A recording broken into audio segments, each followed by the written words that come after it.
ठरलं. तर मग या मालिकेच्या आजच्या भागामध्ये प्रिया अस्मिताला घेऊन सुभेदारांच्या घरी आलेली असते. आता इकडे सुभेदारांच्या घरात सचिनविषयी चर्चा चालू असते. प्रतापराव म्हणू लागतात, अगोदरच आपल्याला सचिन कसा आहे हे माहीतच होतं आणि आता हे नव्याने कळलं आहे. आणि हे सगळं काही अस्मिताने कसं सहन करायचं आहे. आणि हा शब्द अस्मिताच्या कानी पडतो. प्रिया खुश होते आणि म्हणू लागते, हा तर तोच विषय चालू आहे. म्हणजे हा आता विषय थांबायला नको, कारण हे सगळं काही अस्मिताच्या कानी पडायलाच.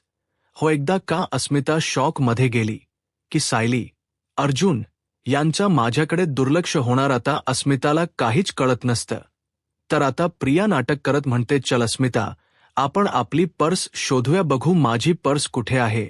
असं म्हणत प्रिया अस्मिताला दरवाजा बाहेर घेऊन येते.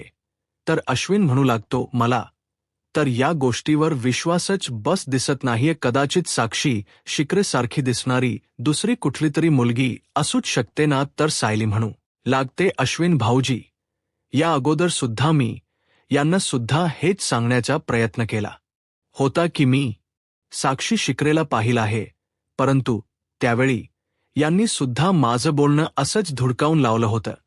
त्यांचा सुद्धा माझ्यावर विश्वास बसत नव्हता. परंतु आज मी जे बोलते ते पुराव्या निश्चितच बोलते. थांबा, मी तुम्हाला पुरावाच दाखवते.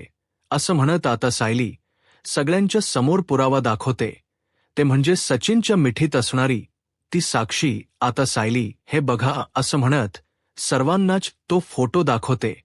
आणि ज्यावेळी सर्वजण तो फोटो पाहतात त्यावेळी सर्वांनाच धक्का बसतो. सगळ्यांच्या पायाखालची जमीनच सरकते. आणि हे सगळं काही बाहेरून अस्मिताही ऐकतं असते. आता प्रिया नाटक करत अस्मिता समोर म्हणते, अरे बापरे, हे काय ऐकतोय आपण. सचिनच कुठेतरी अखेर होतं हे आपल्याला सगळ्यांनाच माहीत होतं. पण त्या सगळ्यामध्ये साक्षी शिकरे आहे, म्हणजे सचिनची गर्लफ्रेंड साक्षी शिकरी आहे, हे तर आपल्याला माहीतच नव्हतं.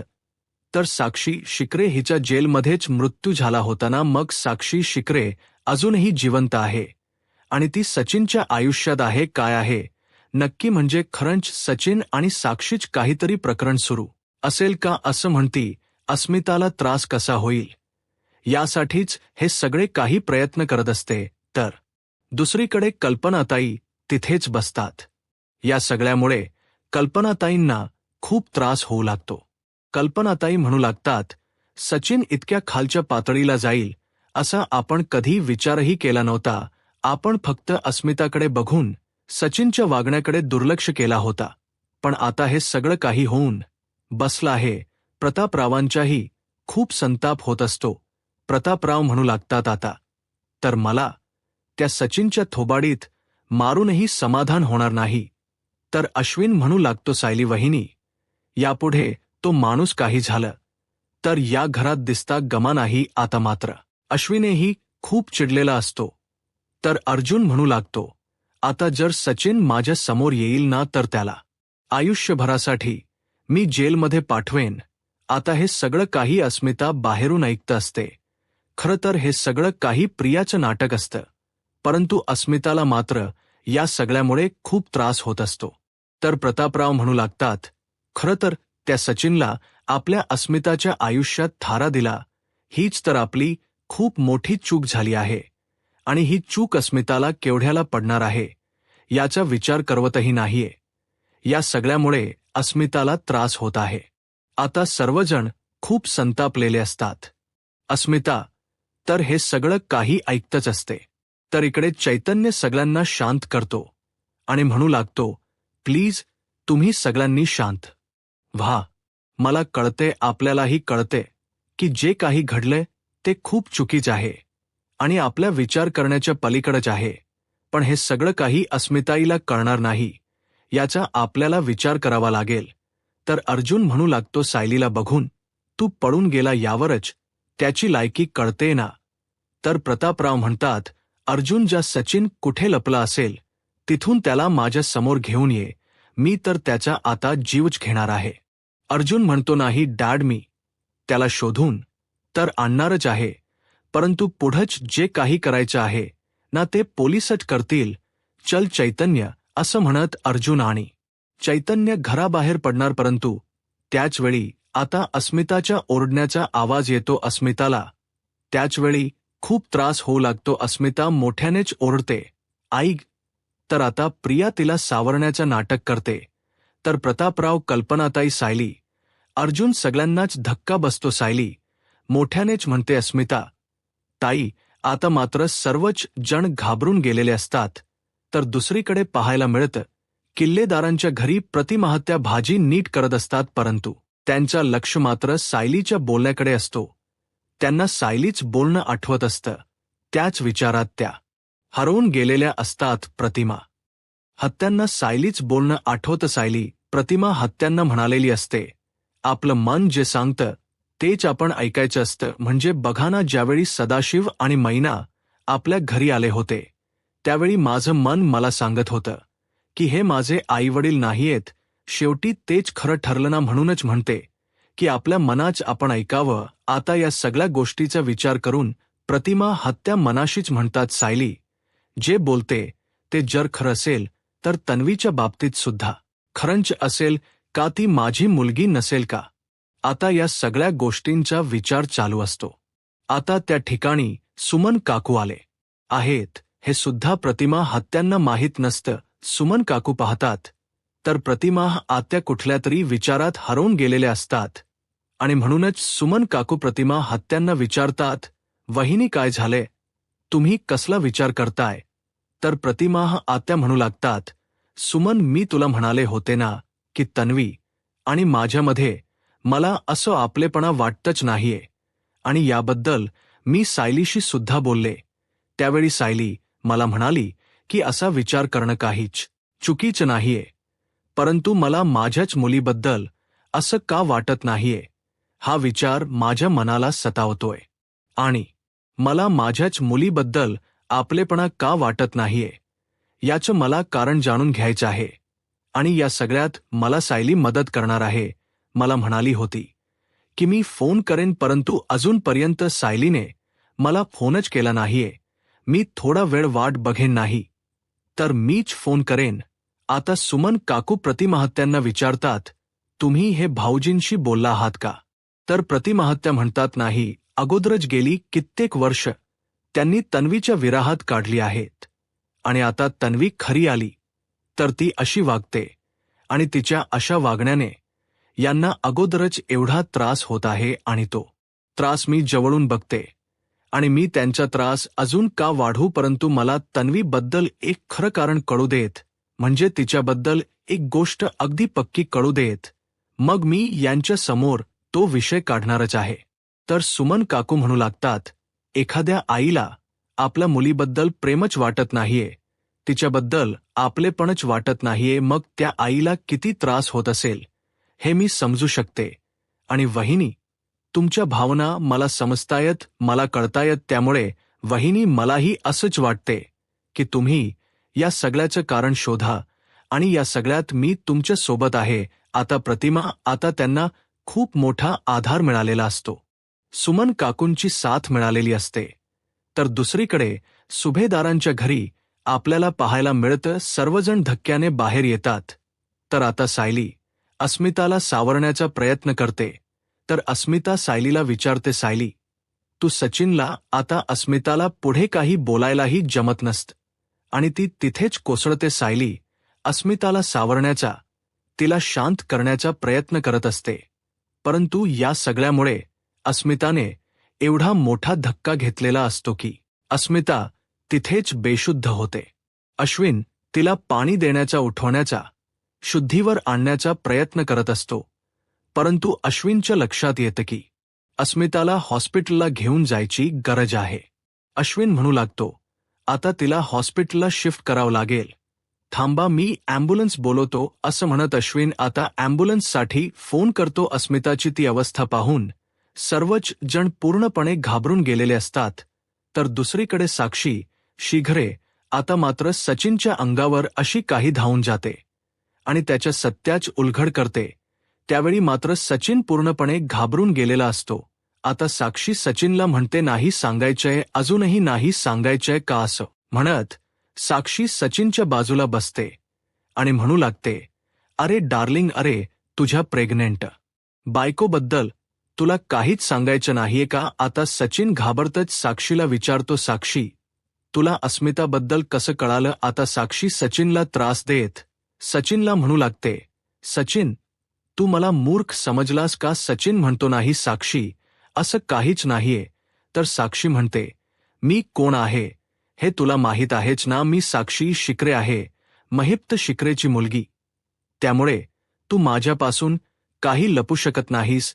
तू कितीही लपवण्याचा प्रयत्न केलास तरी सत्य शोधून मी काढणारच, आणि तुझं सत्य मी शोधून काढलंच आहे. कारण मला कळालं आहे, अस्मिता सुभेदार ही तुझी बायको आहे आणि आता ती प्रेग्नेंट आहे. पण हे सत्य मी शोधून काढलं. तू स्वतःहून मला काहीच सांगितलं नाही, पण मी माझ्याबद्दल तुला सगळं काही सांगितलं ना, कारण माझं तुझ्यावर प्रेम आहे. मग तू का नाही मला सगळं सत्य सांगितलं? का नाही सांगितलं की तुझं लग्न झालं आहे? तर सचिन म्हणतो, नाही, मी तुला सगळं काही सांगणारच होतो. साक्षी म्हणते, खरंच? तर सचिन म्हणतो, हो साक्षी, मी सगळं सत्य तुला सांगणारच होतो. लपून ठेवण्याचं असं काहीच कारण नाहीये. साक्षी म्हणते, खरंच ना? मग बेबी, आता आपण असं समजूया की सगळा चॅप्टर क्लोज झालाय ना? कारण माझं तुझ्यावर प्रेम आहे, तुझं माझ्यावर प्रेम आहे, हो ना? तर सचिन होला हो म्हणतो. तर आता साक्षी सचिनला त्रास देत म्हणते, जर तुला अस्मिता तुझ्या आयुष्यात नको आहे तर मग तू सतत त्या अस्मिताकडे का जात होतास? काय कारण होतं अस्मिताकडे जाण्याचं? आता मात्र सचिनला काय बोलावं काहीच कळत नसतं. साक्षी सचिनवर एवढी संतापलेली असते की जबरदस्तीने आपलं प्रेम सचिनवर लादण्याचा प्रयत्न करत असते. सचिन मात्र पूर्णपणे घाबरून गेलेला असतो. तर दुसरीकडे सुभेदारांच्या घरचे सर्वच जण आता अस्मिताला हॉस्पिटलला घेऊन येतात. अस्मिताची ती अवस्था पाहून सर्वच जण घाबरून गेलेले असतात. सर्वांनाच अस्मिताची काळजी वाटत असते. कल्पना ताई डॉक्टरांना विचारतात, डॉक्टर, अस्मिता माझी कशी आहे? ती बरी होईल ना? आणि तिचं बाळ ठीक असेल ना? तर डॉक्टर म्हणतात, सगळं काही ठीक आहे, आम्ही बघतोय, तुम्ही प्लीज काळजी करू नका. आता अस्मिताला आतमध्ये घेऊन जातात. तर कल्पनाताई अश्विनला म्हणतात, अश्विन तू जात नाहीयेस का? अश्विन म्हणतो, नाही, डिलिव्हरी होईपर्यंत आपल्याला जाता येणार नाही आणि मी सुद्धा जाऊ शकत नाही. प्रतापराव म्हणतात, अश्विन तू जर आतमध्ये अशील तर आम्हाला धीर वाटेल रे. तर आता अश्विन म्हणू लागतो, डॅड तुमचं बरोबर आहे, परंतु डिलिव्हरीच्या वेळी फक्त बाळाच्या वडिलांनाच आतमध्ये जाण्याची परवानगी आहे, बाकी कोणालाच नाही. पण दुर्दैवाने तो इथे नाहीच आहे. पण काळजी करू नका, सगळं काही ठीक होईल. तर अर्जुन घाबरतच अश्विनला विचारतो, अश्विन अस्मिता ही ठीक असेल ना? तिला काही होणार तर नाही ना? अश्विन म्हणतो, दादा तू काळजी करू नकोस, सगळं काही ठीक होईल. अस्मितासाठी कल्पना ताईंचा जीव कासावीस होत असतो. सायली कल्पना ताईंना सावरते आणि म्हणू लागते, आई तुम्ही काळजी करू नका, अस्मिता ताईंना काहीही होणार नाही, सगळं काही नीट होणार आहे. अहो तसंही अस्मिता ताईंचे दिवस परतच आले होते. आपण त्यांच्या डिलिव्हरीची तयारी करतच होतो ना? मग आता सुद्धा आपण तसंच हॉस्पिटलला आलो आहोत असं समजा ना? कल्पना ताई म्हणतात, सायली अगं अशीच मी माझ्या मनाची समजूत काढण्याचा, माझ्या मनाला समजावण्याचा प्रयत्न करते, परंतु मला भीती वाटते, अस्मिताची काळजी वाटते, तिची डिलिव्हरी नॉर्मल व्हावी एवढंच मला वाटते. सायली म्हणते, आई काळजी करू नका देवी, आई आहे आपल्यासोबत आणि ती आपल्या आयुष्यात सगळं काही नीट घडवून आणणार आहे, तुम्ही काळजी करू नका, तुम्ही बसा बरं. असं म्हणत सायली कल्पना ताईंना शांत करते. तर दुसरीकडे अस्वस्थ झालेल्या आणि चिडचिड होत असणाऱ्या अर्जुनला चैतन्य शांत करतो आणि म्हणू लागतो, अर्जुन तू शांत हो. अर्जुन म्हणू लागतो, कसा शांत हो? आज जर अस्मिताईला काही झालं ना तर त्या सचिनचं मी जीवच घेणार आहे. तर आता चैतन्य म्हणू लागतो, परंतु त्या अगोदर आपल्याला त्या सचिनला शोधावं लागेल. अर्जुन म्हणतो, शोधणारच आहे, परंतु इथे बाळाला बघण्यासाठी घेऊन येणार नाही. तर अस्मिताई सोबत तो जे काही वागलाय ना त्याची शिक्षा देण्यासाठी आता सायली ही त्या ठिकाणी येते. तर आता अर्जुन म्हणू लागतो मी इन्स्पेक्टरना फोन करतो. तर आता चैतन्य म्हणू लागतो इन्स्पेक्टर सावंत सुट्टीवर आहेत. तर अर्जुन हाणतो इन्स्पेक्टर मोरे आहेतच ना, थांब मी त्यांना फोन करतो असं म्हणत आता अर्जुन इन्स्पेक्टर साहेबांना फोन करायला घेतो. आता अर्जुन इन्स्पेक्टर साहेबांना म्हणतो, हॅलो इन्स्पेक्टर साहेब, मी ॲडव्होकेट अर्जुन सुभेदार बोलत आहे. हो मला माहीत आहे तुम्ही त्या साक्षी शिखरेचा शोध घ्याच, परंतु त्यापेक्षाही एक महत्त्वाची बातमी तुम्हाला सांगण्यासाठी मी फोन केला आहे. अजून एका व्यक्तीचा शोध घ्यायचा आहे, सचिन दीक्षित. मी आताच त्याचा मोबाईल नंबर तुम्हाला पाठवत आहे. तुम्ही त्याच लोकेशन मला पाठवा. मला खात्री आहे की सचिन दीक्षित ही व्यक्ती आता साक्षी शिखरे सोबतच असणार. हो बरं ठीक आहे असं म्हणत अर्जुन फोन ठेवतो आणि म्हणू लागतो, एकदा का या सगळ्याचा शोध लागला, सचिन हाती लागला ना, की सगळ्या गोष्टींचा उलगडा होईल आणि मग मी सचिनला सोडणार नाही. तर सायली म्हणू लागते, तुम्ही आता पोलीस स्टेशनला जा, कारण तिथलं काम होणं गरजेचं आहे. अर्जुन म्हणतो, अगं पण तर सायली म्हणते, तुम्ही इथे थांबून तसही काही उपयोग होणारच नाहीये, तशीही काही मदत होणार नाही. अर्जुन म्हणतो, बरं ठीक आहे, परंतु तू सगळे अपडेट देशील ना मला? सायली म्हणते, हो मी सगळे अपडेट देईन तुम्हाला, पण तुम्ही जा आणि हो काळजी करू नका. आता अर्जुन आणि चैतन्य पोलीस स्टेशनला जायला निघालेले असतात. तर दुसरीकडे कल्पनाताई, प्रतापराव, सायली आणि अश्विन सर्वच जण हॉस्पिटलमध्ये असतात. सर्वांनाच अस्मिताची काळजी वाटत असते. इकडे मात्र साक्षी चिडलेली असते आणि ती सचिनला म्हणते, सांग ना काय गरज आहे तुला त्या अस्मिताकडे जायची? काय गरज आहे? तुझं माझ्यावर प्रेम आहे ना, मग त्या अस्मिताकडे का जातोस? आता साक्षी सचिनला जा विचारत असते आणि त्याचवेळी तिच्या समोर अस्मिताच क्रेडिट कार्ड असतं. ते क्रेडिट कार्ड ती हातात घेते आणि सचिनकडे पाहते. सचिन म्हणतो, ते तर आता साक्षी म्हणू लागते, क्रेडिट कार्ड? अस्मिताच क्रेडिट कार्ड ना, आणि तू यासाठी तिच्याकडे जातोयस? कळलं मला सगळं काही असं म्हणत आता साक्षी ते क्रेडिट कार्ड तोडून टाकते. आता मात्र सचिन घाबरतो आणि म्हणू लागतो, साक्षी अग तू काय करतेस? साक्षी म्हणते, तुला पैसेच हवे होते ना, मग मला सांगायचं होतं ना तुला किती पैसे हवेत. ते सगळे पैसे मी तुला द्यायला तयार आहे, तुला हव ते द्यायला तयार आहे. मग तुला त्या अस्मिताकडे जायची काय गरज आहे? एक मिनिट आलेस, थांब असं म्हणत साक्षी भरपूर पैसे आणि दागिने घेऊन येते आणि सचिनच्या समोर ठेवते आणि म्हणू लागते, सचिन तुला हेच हव होतं ना, मग घे हे पैसे आणि हे दागिने. यापेक्षा सुद्धा माझ्याकडे पैसे आहेत आणि यापेक्षा सुद्धा माझ्याकडे दागिने आहेत. सगळं काही तुझ्यासाठी आहे, सगळं काही मी तुझ्यासाठीच ठेवलं आहे, परंतु यासाठी तुला त्या अस्मिताकडे जायची काहीच गरज नाही. आता सचिन हे सगळं काही पाहतो आणि मनाशीच म्हणतो, आता कुठे माझ्या मेहनतीला फळ मिळते. ही साक्षी विचित्र वागते, परंतु या दागिन्यांसाठी आणि ह्या पैशांसाठी हिला सहन करणं काहीच हरकत नाही. आता सचिन साक्षीशी गोड बोलण्याचा प्रयत्न करतो आणि म्हणू लागतो, साक्षी माझी सगळी बँक अकाउंट फ्रीज आहे, तोपर्यंत मी हे पैसे असं म्हणत आता सचिन त्या पैशांना आणि दागिन्यांना हात लावायला जाणार. तर साक्षी म्हणते, एक मिनिट, त्या दागिन्यांना आणि पैशांना हात लावण्या अगोदर तू मला एक वचन दे. तर सचिन म्हणतो, वचन? तर साक्षी म्हणते की हो वचन दे की यापुढे तू अस्मिताला भेटायला जाणार नाहीस. आता हे ऐकल्यानंतर सचिनला धक्काच बसतो. सचिन म्हणतो, काय? तर साक्षी म्हणते की हो, तू जर अस्मिताला भेटायला गेलास तर काय होऊ शकतं याची छोटीशी झलक तू तर अनुभवलीच असशील. आता सचिनला काहीच कळत नाही. तर साक्षी म्हणू लागते, अस्मिताच्याच रूममध्ये येऊन तिच्यावर जीव घेणा हल्ला करणारी, तिचा जीव घेणारी मीच होते. एवढंच काय? आता मात्र सचिनला ते सगळं काही आठवत असतं. तर आता या सगळ्या गोष्टी आठवल्यानंतर सचिनला धक्काच बसतो. तर साक्षी पुढे म्हणते, तिथे कोणीतरी येऊन तिला धक्का देणारी सुद्धा मीच होते. आता सचिनला कॅफेमधला तो क्षण आठवतो आणि आता मात्र सचिन पूर्णपणे घाबरून गेलेला असतो. आता सचिन साक्षीकडे पाहतो तर साक्षी म्हणू लागते, हा फक्त ट्रेलर होता, पूर्ण पिक्चर तर अजून बाकीच आहे. आणि हो सचिन, तू जर पुन्हा त्या अस्मिताकडे जाण्याचा प्रयत्न केलास, तिला भेटण्याचा जरी प्रयत्न केलास, तरी तुला पूर्ण सिनेमा पाहावाच लागेल.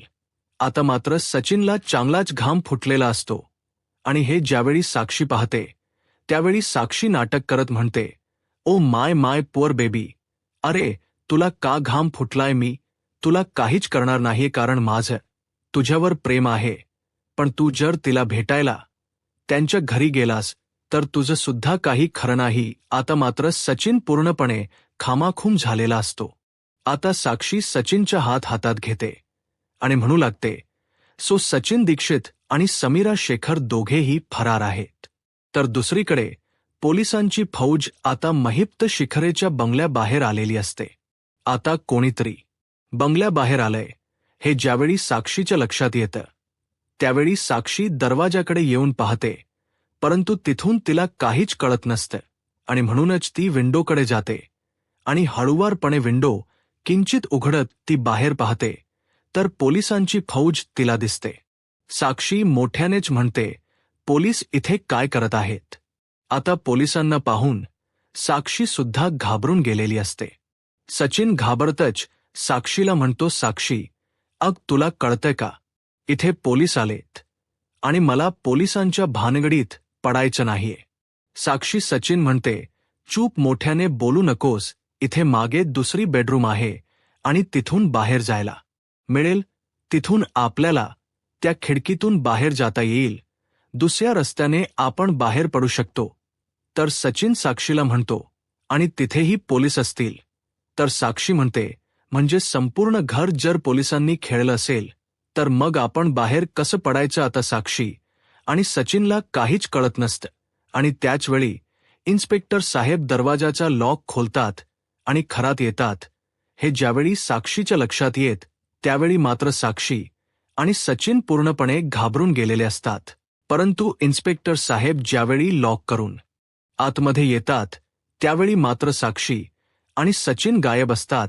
तर इन्स्पेक्टर साहेब आता आपल्या टीमला शोध घ्यायला सांगतात आणि म्हणू लागतात, एकाने एका बेडरूममध्ये शोधा तर दुसऱ्या असं म्हणत आता संपूर्ण घराची झडती घ्यायला सुरुवात करतात. इकडे साक्षी आणि सचिन कपाटामध्ये लपून असतात. ते दोघेही घाबरलेले असतात. तर दुसरीकडे अर्जुन आणि चैतन्य सचिनला शोधत असतात. परंतु काही सचिन सापडत नाही. चैतन्य म्हणू लागतो, अर्जुन, अचानकच साक्षी आणि सचिन नक्की कुठे गायब झाले असतील? अर्जुन म्हणतो, मलाही तेच कळत नाहीये. त्याचवेळी चैतन्याच्या लक्षात येतं. चैतन्य म्हणतो, एक मिनिट, महिप्त शिखरेच्या बंगल्याबाहेर एका माणसाने एका व्यक्तीला पाहिलं होतं आणि तो म्हणाला होता की घरातून कोणीतरी बाहेर येत होतं. म्हणजे याचा अर्थ महिप्त शिखरेच्या बंगल्यात नक्कीच वावर चालू आहे. तर आता अर्जुन म्हणतो, चल आता आपण तिथे जाऊन पाहूयात. आता अर्जुन आणि चैतन्य निघत असतात. परंतु त्याचवेळी इन्स्पेक्टर साहेबांचा अर्जुनला फोन आलेला असतो. अर्जुन म्हणतो, हॅलो, बोला ना. तर इन्स्पेक्टर साहेब अर्जुनला म्हणू लागतात, आताच आम्ही महिप्त शिखरेंच्या बंगल्यातून आलो आहोत, परंतु तिथे तर कोणीच नाहीये. अर्जुन म्हणतो, बरं ठीक आहे, परंतु मी तुम्हाला आता एक नंबर पाठवला आहे. सचिन दीक्षित, त्याच लास्ट लोकेशन मला कळेल का? म्हणजे मी आता त्याला फोन करण्याचा प्रयत्न करतोय, परंतु त्याचा मोबाईल तर स्विच ऑफ आहे. परंतु मला लास्ट लोकेशन कळालं तर बरं होईल. तर इन्स्पेक्टर साहेब म्हणू लागतात, सायबरमधील विवेक याला मी फोन केला आहे आणि तो तुम्हाला लवकरच लास्ट लोकेशन पाठवेलच. अर्जुन आता चैतन्याला म्हणतो की आपल्याला सचिनच लास्ट लोकेशन लवकरच कळेल आणि त्याचवेळी विवेक यांनी लोकेशन पाठवलेलं असतं. आता अर्जुन आणि चैतन्य त्या लोकेशनच्या दिशेने निघालेले असतात. तर दुसरीकडे पाहायला मिळतं कल्पना ताईंना खूप भीती वाटत असते. सायरी त्यांना सावरत असते आणि म्हणू लागते, आई, काळजी करू नका, सगळं काही ठीक होईल, सगळं काही व्यवस्थित होणार आहे. आणि विमल ताईशी मी बोलले ना त्यावेळी त्या म्हणत होत्या की सकाळपासूनच अस्मिता ताईंना अस्वस्थ वाटत होतं, म्हणजे आई कदाचित अस्मिता ताईंना आजच हॉस्पिटलला आणावं लागलं असतं ना. मग तसं नाही तर असं घेऊन आलो असं समजूयात आपण. कल्पना ताई म्हणतात सायली हे सगळं काही समजूत काढण्यापुरत ठीक आहे, परंतु सचिनने जो काही अस्मिताला धोका दिलाय त्याचं काय करायचं सांग ना आता. मात्र सायलीला काय बोलावं काहीच कळत नाही, आणि त्यातही सचिनची गर्लफ्रेंड साक्षी आहे हे आपल्यालाच पचवत नाहीये. आणि हे सत्य अस्मिताच्या समोर कसाले बघितलंस ना तू आणि सायली. अगं माझ्या मुलीने कोणाच इतकं वाईट केलंय आणि म्हणून तिच्या नशिबी असा आला आहे. कल्पना ताईंना खूप त्रास होत असतो, त्यांना अस्मिताची काळजी वाटत असते. तर प्रतापराव कल्पना ताईंना म्हणतात. कल्पना तर अश्विन त्यांना सावरत म्हणतो, मॉम डॅड तुम्ही काळजी करू नका. आतमध्ये अख्खी डॉक्टरांची टीम आहे आणि सगळी टीम अगदी अस्मिताईला नीट हँडल करणारी आहे, आणि अस्मिताईला किंवा तिच्या बाळाला काहीही होणार नाही, सगळं काही नीट होणार आहे. तर सायली म्हणू लागते, आई बाबा आपल्या पाठीशी आपली देवी आई आहे, त्यामुळे काळजी करू नका, सगळं काही ठीक होणार आहे असं म्हणत सायली आणि अश्विन दोघंही थेट देत असतात, परंतु त्यांनाही काळजी असते. आता सर्वांनाच अस्मिताबद्दलची काळजी वाटत असते. अस्मिता आणि तीच बाळ सुखरूप असावं एवढंच सगळ्या यांना वाटत असतं. तर दुसरीकडे पाहायला मिळतं आता अर्जुन आणि चैतन्य त्या लोकेशनपर्यंत पोहोचलेले असतात, परंतु त्या लोकेशनच्या तिथे काही वस्तीच नसते. अर्जुन म्हणू लागतो, इथे तर काही वस्तीच नाहीये, परंतु आपल्याला लोकेशन कळू नये म्हणूनच त्यांनी इथेच मोबाईल स्विच ऑफ केला असावा. तर चैतन्य म्हणतो, पुढे वस्ती आहे, आपण त्या रोडला चेक करू असं म्हणत दोघेही तर तपास घेत असतात, सचिनला शोधत असतात. तर इकडे मात्र सुभेदारांच्या घरी प्रिया मात्र आरामात झोपून असते आणि म्हणू लागते, माझा प्लॅन इतक्या लवकर वर्क होईल असं मला वाटलंही नव्हतं. खरंच किती छान प्लॅन वर्क झालाय माझा. म्हणजे आज जर अस्मिता हॉस्पिटलमध्ये दचकली तर मग सायली अर्जुनला मानवर काढताच येणार नाहीये असं म्हणत प्रिय मोठ्यानेच असते आणि म्हणू लागते, अरे मग कुठलीत नवी आणि कुठली प्रिया, ते मग माझ्याबद्दल सगळंच विसरून जातील आणि माझा शोधही थांबेल आणि त्यातही त्यांना माझ्याबद्दल काय काय सापडलं आहे हे शोधायला मलाही वेळ मिळेल. आता प्रियाला इतका आनंद झालेला असतो की तिला अस्मिताचीही काळजी नसते, ती मात्र शांत झोपून देते. तर दुसरीकडे अश्विन सायली सर्वजण हॉस्पिटलला असतात. आता डॉक्टर नर्स इकडून तिकडे जात असतात. नक्की काय चालले कोणाला काहीच कळत नसतं. सायली अश्विन डॉक्टरांना नर्सला सिस्टरला विचारण्याचा प्रयत्न करतो, परंतु कोणी काहीच सांगत नाही. आता अश्विन डॉक्टरांना विचारतो, काय झाले नक्की. डॉक्टर म्हणू लागतात, बाण आणि आई दोघांचीही कंडिशन खरंच खूप क्रिटिकल आहे, परंतु आम्ही प्रयत्न करत आहोत असं म्हणत डॉक्टर तिथून निघून जातात. आता मात्र सायलीला धक्काच बसतो. अश्विन म्हणतो, तू काळजी करू नकोस, मी डॉक्टरांशी बोलतो असं म्हणत अश्विन तिथून निघून जातो. तर कल्पनाताई सायलीला विचारतात, सायली अगं काय झालं, डॉक्टर काय म्हणालेत. तर सायली म्हणते, काही नाही, डॉक्टरांचे प्रयत्न चालू आहेत आणि सगळं काही ठीक होईल. इथे मात्र सायली पूर्णपणे घाबरून गेलेली असते. तिच्या मनात भीती असते, परंतु कल्पनाताई किंवा प्रतापराव यांना त्रास होऊ नये आणि म्हणूनच सायली त्यांना काहीच सांगत नाही. तर दुसरीकडे अर्जुन आणि चैतन्य याचा सचिनचा शोध चालूच असतो.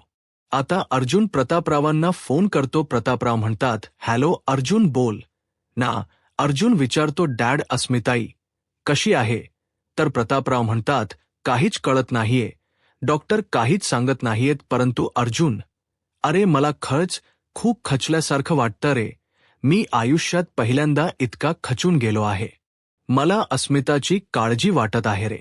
तू येतोस का हॉस्पिटलला, मलाही माहीत आहे तुलाही अस्मीची काळजी वाटत आहे. अर्जुन म्हणतो, हो डॅड तुम्ही काळजी करू नका, अस्मिताईला काहीही होणार नाही आणि मी येतोच हॉस्पिटलला असं म्हणत आता अर्जुन सुद्धा हॉस्पिटलला जायला निघालेला असतो. तर दुसरीकडे अस्मिताला कळा यायला सुरुवात झालेल्या असतात. आता डॉक्टर अस्मिताला हडल करत असतात, तिला सावरत असतात. इकडे मात्र सायलीचे अश्रू अनावर होतात. अर्जुन ही हॉस्पिटलला पोहोचलेला असतो. अर्जुन प्रतापरावांना सावरतो आणि म्हणू लागतो, डॅड काळजी करू नका. तर त्यानंतर अर्जुन कल्पना ताईंच्या बाजूला बसतो आणि आईला सावरत म्हणतो, माम, नको ना एवढा विचार करू. सगळं काही ठीक होईल. आपल्या अस्मिताईला आणि बाळाला काहीही होणार नाही.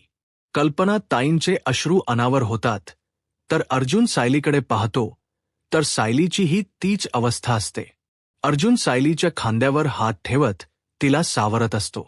नकळत सायली अर्जुनला बिलगते, त्याला मिठी मारते. अर्जुन म्हणतो, सायली, तुला खंबीर व्हावे लागेल.